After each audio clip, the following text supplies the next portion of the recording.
السلام علیکم ورحمۃ اللہ وبرکاتہ۔ اعوذ باللہ من الشیطان الرجیم، بسم اللہ الرحمن الرحیم، الحمد للہ رب العالمین، والصلاة والسلام علی سید الانبیاء والمرسلین، سیدنا و نبینا حبیب قلوبنا و طبیب نفوسنا العبد المؤید والرسول المسدد المصطفى الامجد حبیب الہ العالمین و شفیع ذنوب المذنبین ابی القاسم محمد۔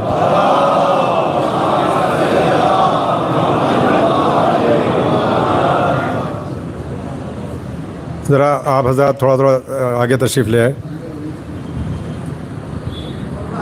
صلوات پڑھتے رہیے، تھوڑا سا آگے آ جائیے۔ اس کی آواز تیز کرو، آواز تیز کرو تھوڑا۔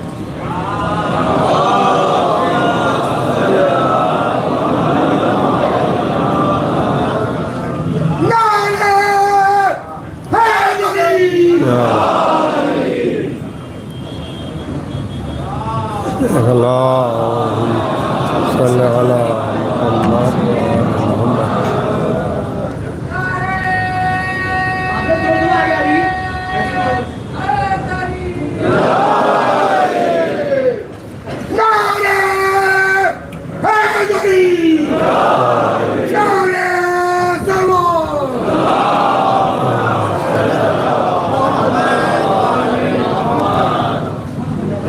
وعلی آلہ الطیبین الطاہرین المعصومین المظلومین المنتجبین سیما بقیۃ اللہ فی الارضین ولعنۃ الدائمۃ علی اعداء اللہ وعلی اعداء رسولہ وعلی اعداء اہل بیتہ الطاہرین من الآن الی قیام یوم الدین۔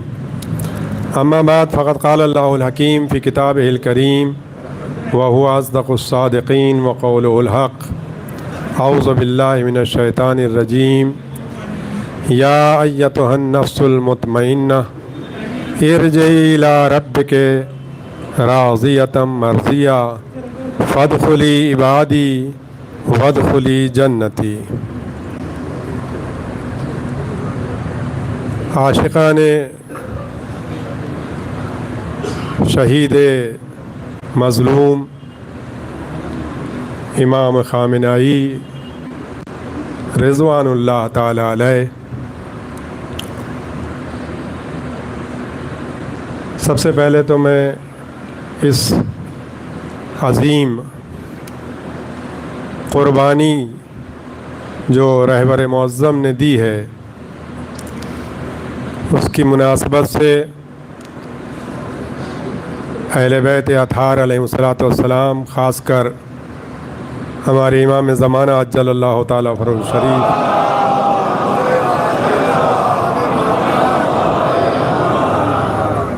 اور تمام مراجع کرام، حوزات علمیہ کے تمام علماء و اساتید و طلاب اور دنیا کے تمام نیک دل انسان جو حق اور سچائی کو پسند کرتے ہیں، اور بالخصوص آپ حاضرین کی خدمت میں تعزیت اور تسلیت پیش کرتا ہوں۔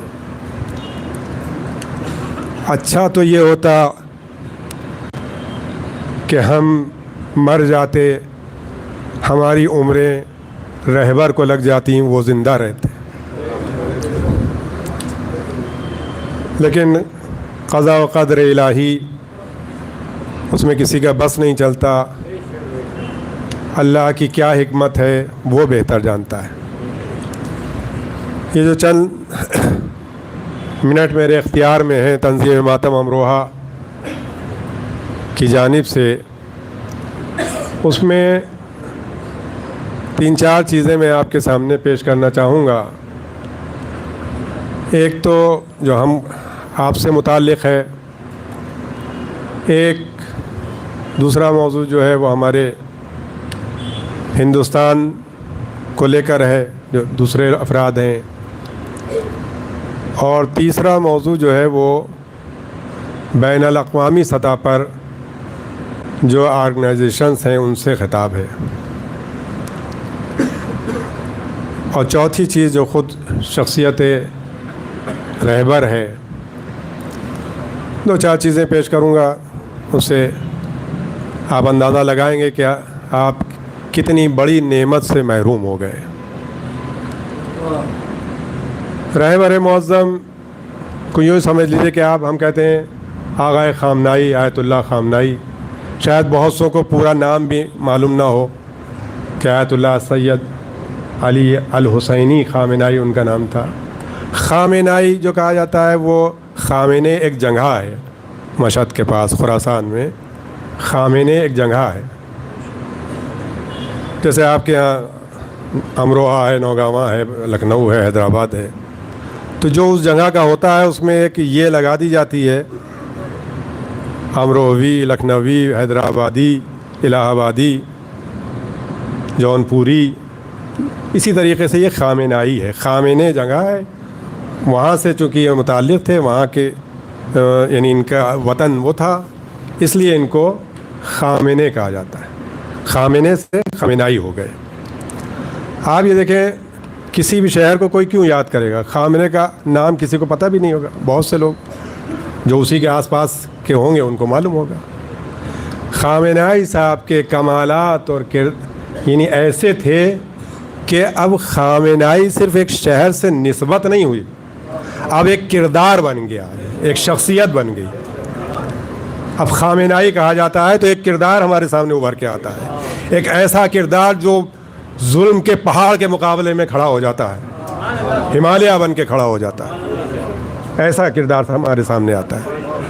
شجاعت کا تصور آتا ہے، اخلاص کا تصور آتا ہے، ایک توکل اور جو اللہ پر توکل رکھتا ہے ایسے انسان کا ایک پیکر ہمارے سامنے کھڑا ہوتا ہے.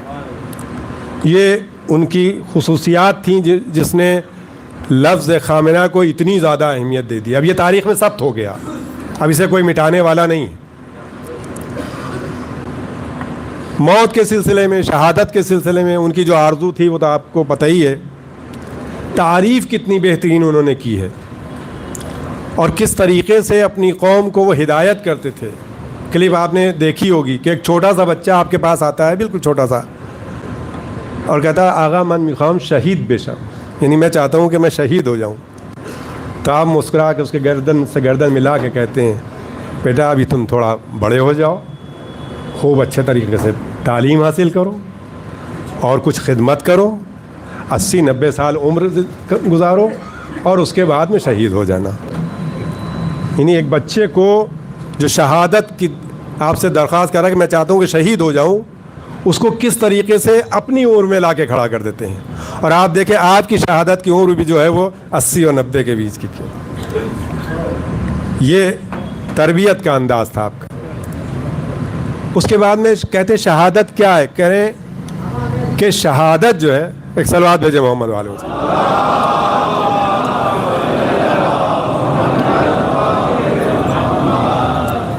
ایک اور بلندر صلوات بھیجے.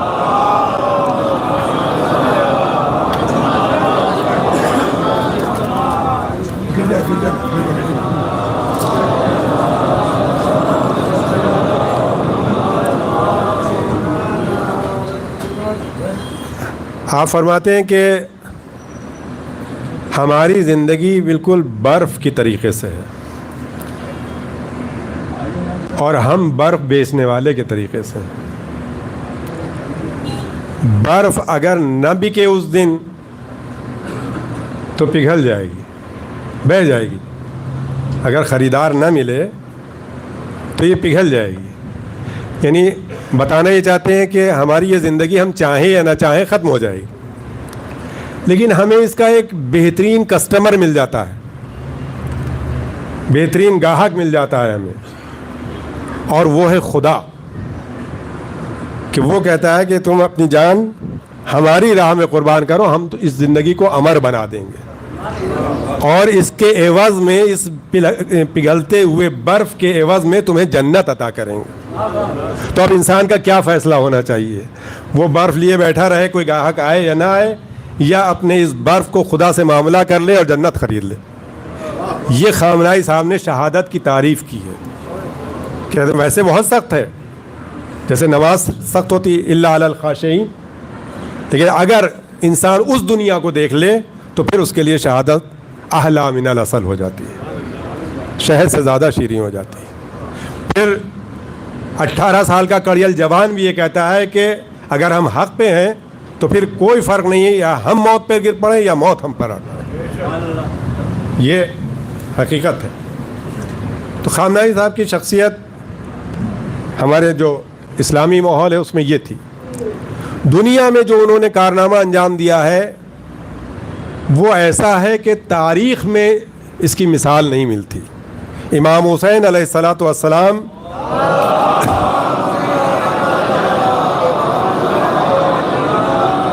اور کربلا والوں سے مشابہ ہے۔ آپ دیکھیں جب امام حسین علیہ الصلاۃ والسلام شہید ہوئے تو دشمن کے گھر میں بھی ماتم منایا گیا۔ یزید کے بیٹے نے بھی اپنے باپ کی روش کی مخالفت کی۔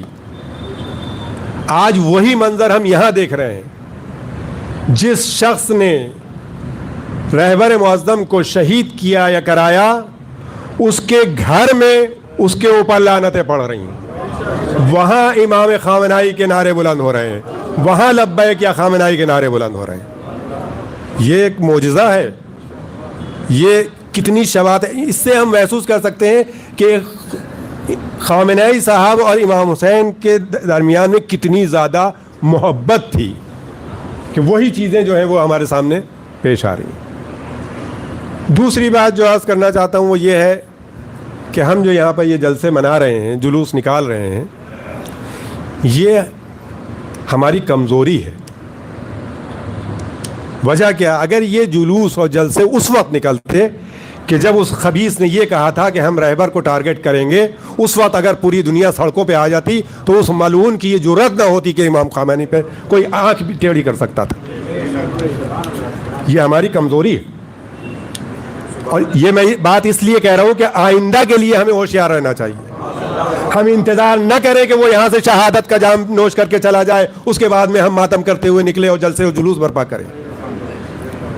ہونا یہ چاہیے کہ جیسے ہمیں بھنک ملے کہ دشمن کے ارادے کیا ہیں، اور ایسی شخصیت ہو جو قابل احترام ہو، اسلام کے لیے مفید ہو، انسانیت کے لیے مفید ہو، ملک و قوم کے لیے مفید ہو، تو ہم اٹھ کھڑے ہوں، اس وقت نکلیں ہم، تاکہ دشمن جو ہے وہ کوئی بھی حرکت کرنے سے پہلے 1000 مرتبہ سوچے۔ یہ ہماری کمزوری ہے۔ تیسری بات جو میں دنیا والوں سے کہہ رہا ہوں، کہاں ہے UN کی سیکورٹی کونسل اور کہاں ہے یونیسیف؟ ایک بم سے، میزائلوں سے ایک ہی وار میں 165 سے زیادہ بچیاں شہید کر دی جاتی ہیں اور آپ خاموش ہیں۔ بِأَيِّ ذَنبٍ قُتِلَتْ، قرآن یہ کہہ رہا ہے۔ یہ بچیاں کیوں مار دی گئیں؟ ان کا گناہ کیا تھا؟ کس بنیاد پر؟ اور کس بنیاد پر آپ اس بات کی اجازت دیتے ہیں کہ امریکہ ایک ملک کے عنوان سے اس میں قائم رہے، جو تمام UN کے چارٹر کے جتنے بھی کہتے ہیں پوائنٹ ہیں ان کی مخالفت کر رہا ہے؟ ایران سے لڑائی کیا ہے آپ کی؟ کس بنیاد پہ آپ اس پہ حملہ کر رہے ہیں؟ کوئی جائز وجہ نہیں ہے۔ یہ جو کہا جاتا ہے ایٹم بم بنا رہا ہے، یہ سب دنیا کو بہکانے والی باتیں، ان کی کوئی حقیقت نہیں ہے۔ اسرائیل کے پاس کہتے ہیں 200 سے زیادہ ایٹم بم ہے جو وہ کہتے ہیں، تو اس کو کیوں نہیں منع کرتے؟ آپ کے پاس 5000 سے زیادہ ایٹم بم ہیں، آپ خود کیوں نہیں آتے؟ پہلے اپنے ایٹم بم ختم کیجئے، تب دوسرے سے کہیے تم مت بناؤ۔ پوری دنیا میں جتنے ایٹم بم ہیں ان کو ختم کیا جائے، اس کے بعد اگر کوئی بنا رہا ہے تو اس کو روکا جائے، ساری دنیا مل کے روکے۔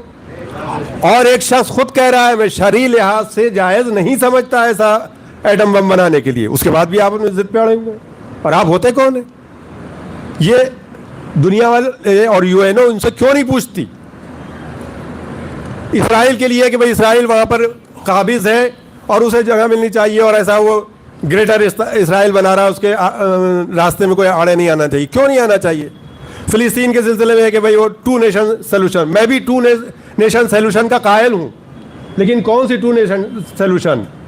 یہ کہ فلسطینیوں کا ملک دیا جائے اور یہ جہاں سے نکالے گئے تھے جرمن میں وہاں پہ ان کو جگہ دی جائے, سارے یہودی وہاں بھیجے جائے, وہاں ایک ملک بنایا جائے. ٹو نیشن سولوشن یہ ہونا چاہیے. ان کو وہاں پہ جگہ دے دینی چاہیے کہ بھائی آؤ تم تمہارا ملک ہے, یہ ایک ملک تمہارا. فلسطین سے کیا مطلب ہے وہاں پر؟ بڑے کہتے ہو صاحب ٹو نیشن سولوشن ہونا چاہیے, ان کو بھی حق ہے ان کو بھی حق ہے. کا حق ہے؟ اگر کوئی چور کوئی ڈاکو آپ کے گھر پہ آ کے قبضہ کر لے تو اس کے بعد میں کہیں 2 کمرے ان کو دے دیجیے اور ایک کمرے میں آپ رہ لیجیے. یہ کون سی بات ہے؟ جس کا گھر ہے اس کو دیجیے اور اس سے کہیے دوسری جگہ جا کے دیکھیں جہاں سے آیا ہے. جس نے اس کو اپنے گھر سے نکالا ہے وہاں جائے. اور اس کو جو ہے نتنیاہو بھی خبیث سمجھتا ہے. آج وہ دنیا جو سوشل میڈیا پہ اب نہیں معلوم حقیقت کیا ہے, وہ بھی بھاگ کے جرمنی گیا ہے. جس نے مارا تھا, جس نے پیٹا تھا ہٹلر نے, وہ جرمن میں ہی تو پیٹے گئے تھے یہ لوگ. اب وہاں بھی گیا ہے, اگر گیا ہے وہاں پہ تو مجھے نہیں معلوم, اس کی تصدیق نہیں کر سکتا میں اس کو. تو یہ چیزیں دنیا کی بین الاقوامی تنظیمیں کیوں نہیں دیکھ رہی ہیں؟ اس وقت ایک جنگل راج پوری دنیا میں قائم ہو گیا ہے. کس سے آپ رابطہ کریں؟ اگر کوئی ملک کوئی غلطی کرتا ہے کس سے شکایت کریں گے آپ, اور کس منہ سے شکایت کریں گے؟ کس منہ سے شکایت کریں گے؟ نہیں ایسا کوئی ہمارے پاس آرگنائزیشن. پھر میں اپنے ملک سے بات کرتا ہوں. ہمارا ملک بہت ہی بہترین ملک تھا, گاندھی کا اہنسا والا ملک تھا اور ہے. ایک زمانہ تھا کہ نان الائنس کنٹریز کا سربراہ تھا, غیر جانبدار ممالک کا سربراہ تھا. آج بھی یہ یو این او تو ختم ہو گئی, یہ یو این او ختم ہو گئی, اس کا کوئی اعتبار باقی نہیں ہے. ایک دوسری آرگنائزیشن ورلڈ لیول پر بننی چاہیے, ہندوستان اس کی پہل کرے اور اس میں نئے طریقے سے جو حق پسند لوگ ہیں جن میں مظلوموں کو بھی شامل کیا جائے, ان کے لحاظ سے پھر ایک دوسرا سلسلہ شروع ہو تاکہ دنیا کی یہ انسانیت راحت کی سانس لے سکے. اب پوری انسانیت بے قرار ہے کہ کیا ہو رہا ہے دنیا میں. کہیں پہ آپ صدر کو اٹھا لیتے ہیں, کہیں پہ کہتے ہیں پابندیاں لگا دیتے ہیں, کہیں بچوں کو مار دیتے ہیں, کہیں بچوں کو بھون دیتے ہیں, کہیں کسی رہبر کو اٹھا لیتے ہیں. یہ کون سا کلچر چل رہا ہے حکومتوں کا؟ ایسا تو کبھی بھی نہیں رہا, نہیں ہونا چاہیے ایسا.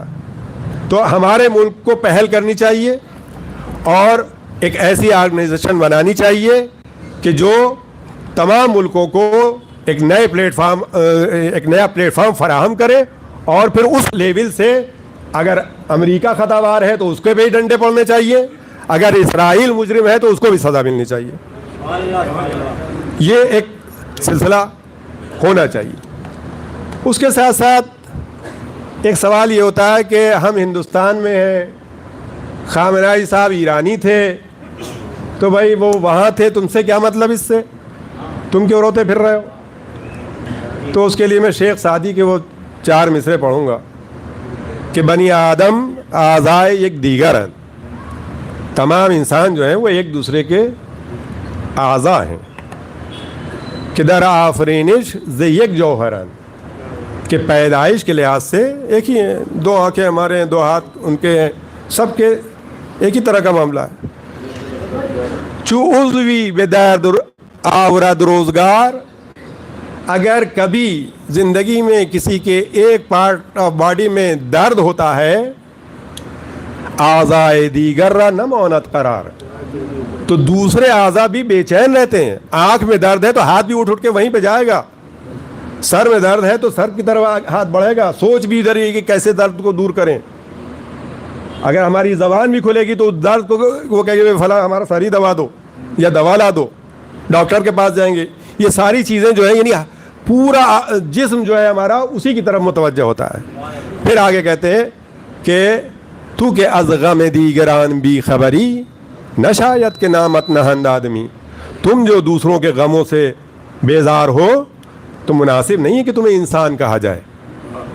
تو ہم اس انسانیت کو بتانے کے لیے کہ ہم بھی انسان ہیں, ہم یہاں پہ آنسو بہا رہے ہیں، ہم یہاں گریہ کر رہے ہیں، ہم یہاں پہ احتجاج کر رہے ہیں، ہم یہاں پہ ان کا نام لے رہے ہیں، ہم سڑکوں پہ ہیں، ہم اپنے حسینی اور امام باڑوں میں، ہم اپنی مساجد میں ان کا ذکر کر رہے ہیں، اس بنیاد پر کہ ہم اپنی انسانیت کا ثبوت دے سکیں۔ ہمارے خامنائی کرنے سے خامنائی صاحب کی عظمت نہیں بڑھے گی، یہ ہماری زندگی کا ثبوت ہے کہ ہمیں درد ہوا، ہم نے محسوس کیا کہ کہیں پر ظلم ہوا ہے انسانیت پر۔ آج پوری دنیا میں دیکھیں ایک سناٹا چھایا ہوا ہے۔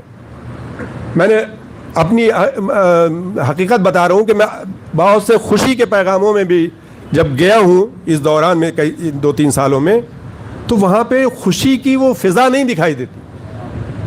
اس کا مطلب یہ ہے کہ کہیں نہ کہیں ایسا ظلم ہو رہا ہے جو یہ فضائیں غم زدہ ہیں، یہ فضائیں جو ہیں وہ ان کے یعنی پیشانی پہ خوشی کے آثار نہیں ہیں، چاہے وہ رسم خوشی کی ادا ہو رہی ہیں، یہ ایک حقیقت ہے۔ اس کے بعد میں رہبر معظم کے لیے میں بس 4 مصرے کہوں گا اور آپ سے اجازت چاہوں گا کہ دہر کے منسی و اسبات بدل دیتا ہے، دہر کے منسی و اسبات بدل دیتا ہے۔ کیسی شخصیت تھی ان کی، دیکھیں آپ کتنے سالوں سے سینشنز لگے ہوئے تھے۔ میں اپنی بات ایک واقعہ اور عرض کر دوں اگر اجازت دیں۔ میں ایران میں تھا 83 میں، خونسار ایک جگہ ہے وہاں پر تھا، تو وہاں پہ ایک اخبار آتا تھا، کیہان اور اطلاعات، 2 اخبار اس وقت زیادہ مشہور تھے۔ تو اس میں خبر چھپی تھی کہ ایرانی انجینئر نے آئرن بنائی ہے، آپ سمجھیں، پریس، استری۔ یعنی اس وقت جب انقلاب آیا ہے تو ایران میں کوئی انجینئر ایسا نہیں تھا کہ جو پریس بنا سکے، اس نے بنائی تھی تو ایک ایجاد کے طور پر اخبار میں چھپا تھا۔ اس معاشرے کو خامنائی صاحب نے، آیت اللہ العظمیٰ خامنائی، ہمارا ہزاروں درود و سلام ان پر، اس معاشرے کو ایسا لے کر آئے کہ سپر سونک میزائل بنا رہے ہیں۔ آج امریکہ پریشان ہے، کس رفتار سے لے کے گئے، یعنی اس ترقی کو بھی وہ سپر سونک اسپیڈ سے لے کے گئے، یہ ان کا کمال تھا۔ تو میں کہہ رہا ہوں دہر کے منسی و اسبات بدل دیتا ہے، سارے افکار و خیالات بدل دیتا ہے۔ ایک انسان ہے کہ حالات بدلتے ہیں اسے، اور ایک انسان ہے کہ حالات بدلتے ہیں۔